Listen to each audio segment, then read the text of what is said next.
Hello everyone. So here I have my General Electric fridge. I come home, the compressor's warm, the cooling fan is not running, it is plugged in. So I've gone through this a few times, and so I'm just repeating this to show. So what happened was there's no power, the fridge has stopped running, and and it was on a Friday afternoon, and I don't have any experience with fridges before, so this is the first time I was trying to troubleshoot this issue. Went to YouTube and looked at a whole bunch of videos, and finally decided to try a few things. So, but because it was, and then figure out what parts to order. However, the parts were not available, and it is a Veterans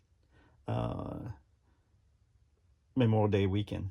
Veterans Day weekend, so I couldn't get the parts till Tuesday. So anyway, so in the meantime, I didn't want my food to go bad, so I tried to figure out how to get this thing running. So I did see a particular video, and it says to check for a couple of things. So one thing I'm going to do right now is to get it going, to show you how to get it going so that your food don't go bad, and at least you'll start working. So in the interim, while waiting for the parts to show up. So the way it stands right now, this is kind of what will happen. What happened?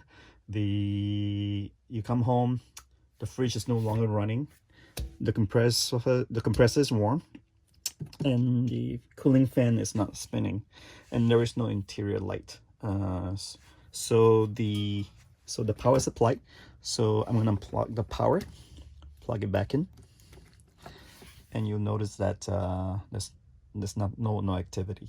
So what I'm going to do is unplug the power, and I've already taken off the clip, the retaining clip that was in there. So you can look at the videos on how to take this thing apart, but it's basically just a retaining clip. And once you've taken the retaining clip up, you can make sure the power is off always. You're working with 210 volts. So I'm going to unplug this guy. So this is called the run capacitor, and this is called the overprotection connector, and they're two-piece, so you can take them apart. So there's a little tail here that goes into the hole there to make sure you got the right orientation. So just slide them apart like so. So this here is the run capacitor, and so it is capacitor, so it holds voltage. So we're going to short this out. So I'm just going to short it out 12 microfarads. So we're going to touch metal part here and just hold it against the metal, and that will short out the run capacitor. And then once that's done, we're going to, so here's the overprotection socket. So if you shake it, let's see if you can hear that. So here's a slight rattle. So according to the YouTube videos, if you hear that rattling noise, that unit is bad. So that's a problem. So I'm going to plug this back in just to show you that I've grounded it, and we got this two prongs here that will go into this little guy down here. And so orientation, plug it back in. So now I'm going to plug this whole thing back in here. Again, power's off. So that is a ground pin, and so it goes in this way.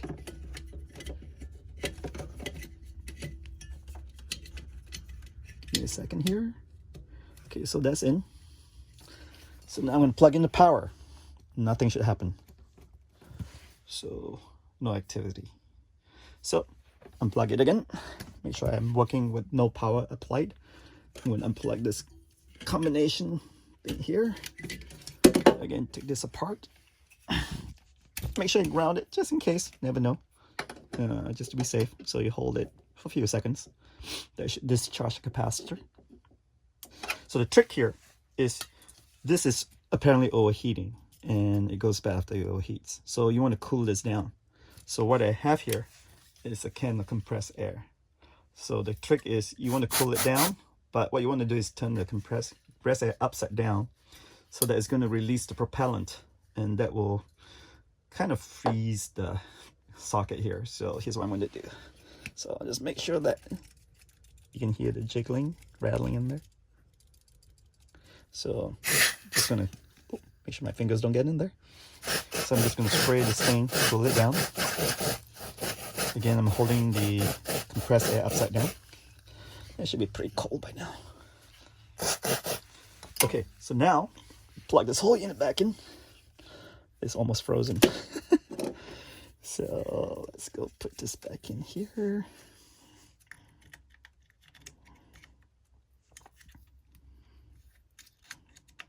Make sure I'm lined up.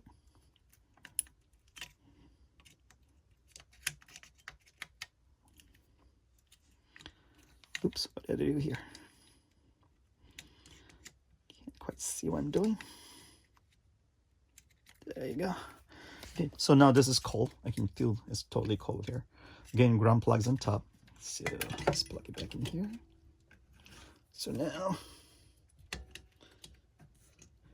everything's plugged in. Make sure all the connector's good. So I'm going to plug in the power. Okay, let's see if the cooling fan comes on. And there you go. So the compressor was warm just now. That's probably what turned it off. And you can feel the copper tube here. Oh, this guy is going to be pretty cold. Yeah, it's pretty cold right now. So it's almost instantaneous. So this will run.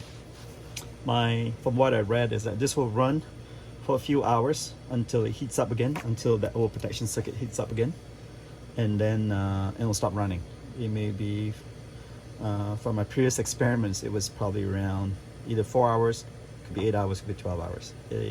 I've done this 3 times, so that was able to verify that this actually works by cooling down that overprotection socket there.